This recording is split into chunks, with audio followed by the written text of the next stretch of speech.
The global power grid is engineered around a single mathematical assumption that the weather of the past is a reliable predictor of the future. Today, that single assumption is entirely failing.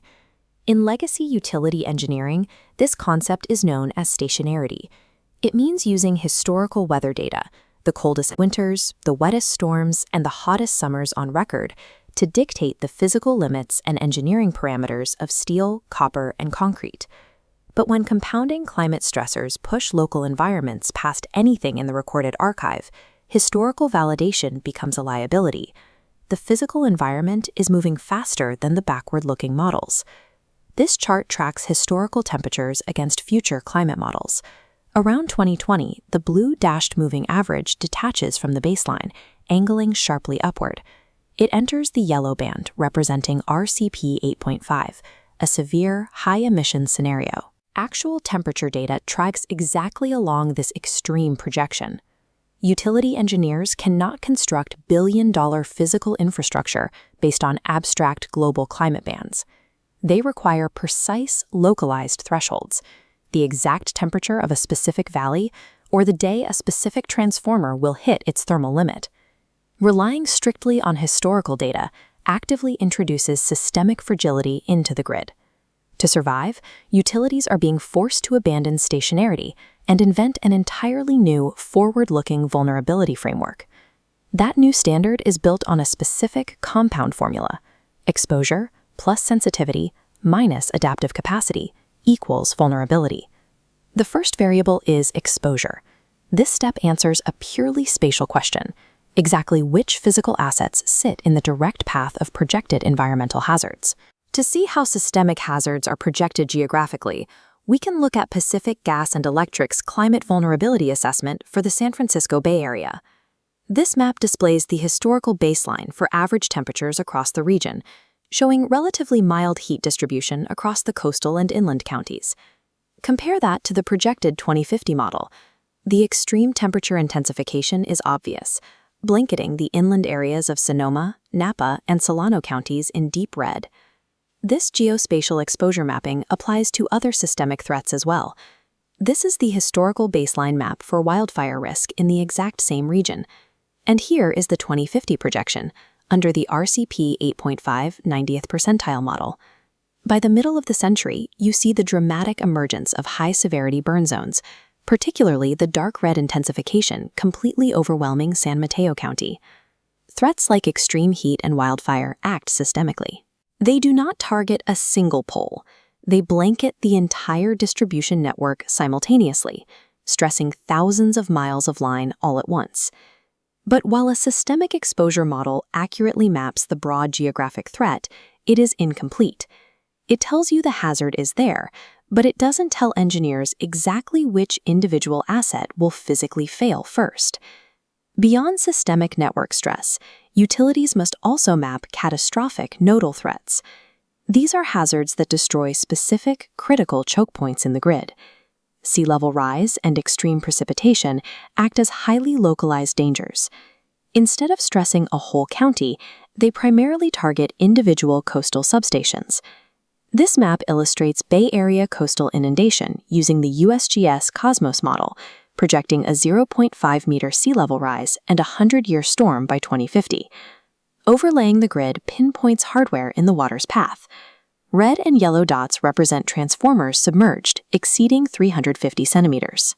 The operational reality extracted from this data is binary. 10 specific substations in the San Francisco Bay will be completely compromised by 2050 under these conditions. This is a highly localized, catastrophic vulnerability. It requires a completely different engineering response than the broad, county-wide heat maps we looked at earlier. Geospatial exposure mapping is highly effective at identifying the exact physical location of a future threat. However, it still falls short of calculating the mechanical breaking point of the hardware itself. That mechanical breaking point brings us to the second half of the methodology equation: sensitivity.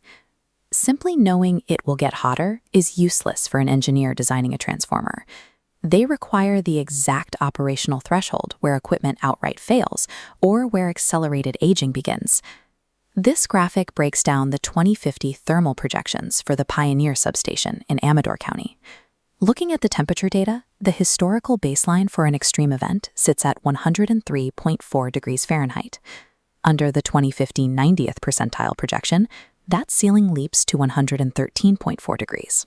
To evaluate this stress, utilities use a highly specific engineering metric, the 1 in 10-year weighted daily maximum temperature.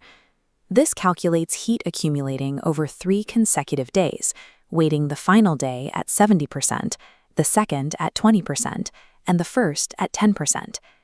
This weighted metric is crucial because it accounts for the compounding thermal accumulation inside sealed equipment over a multi-day heat wave, which is far more destructive than a single hot afternoon.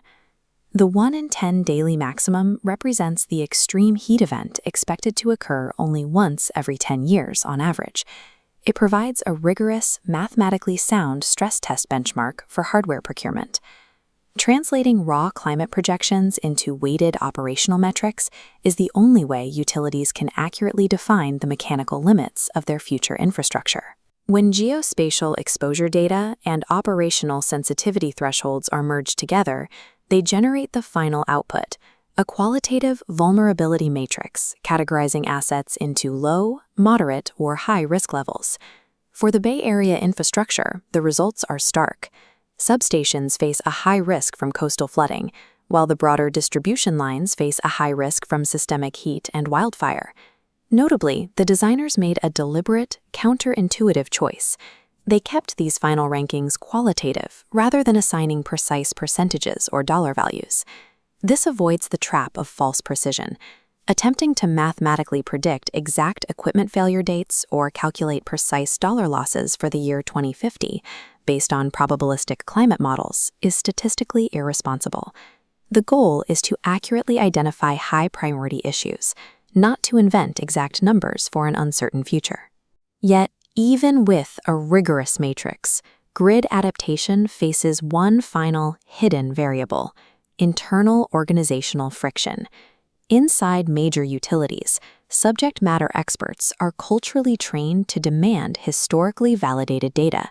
Their entire job is to ensure reliability, which makes them inherently resistant to altering core engineering standards based on unproven future projections. This creates a severe internal paradox. Climate vulnerability planners know the historical data is obsolete, but they lack the organizational mandate to force engineering teams to adopt unvalidated RCP 8.5 projections. To break this internal gridlock, the assessment proposes a specific administrative solution, a formal leadership guidance statement. This explicitly instructs teams that the use of severe climate projections is recommended, removing the professional risk for engineers making the switch. Climate adaptation demands overriding legacy engineering culture with explicit executive leadership, granting permission to design for a future that has no historical precedent.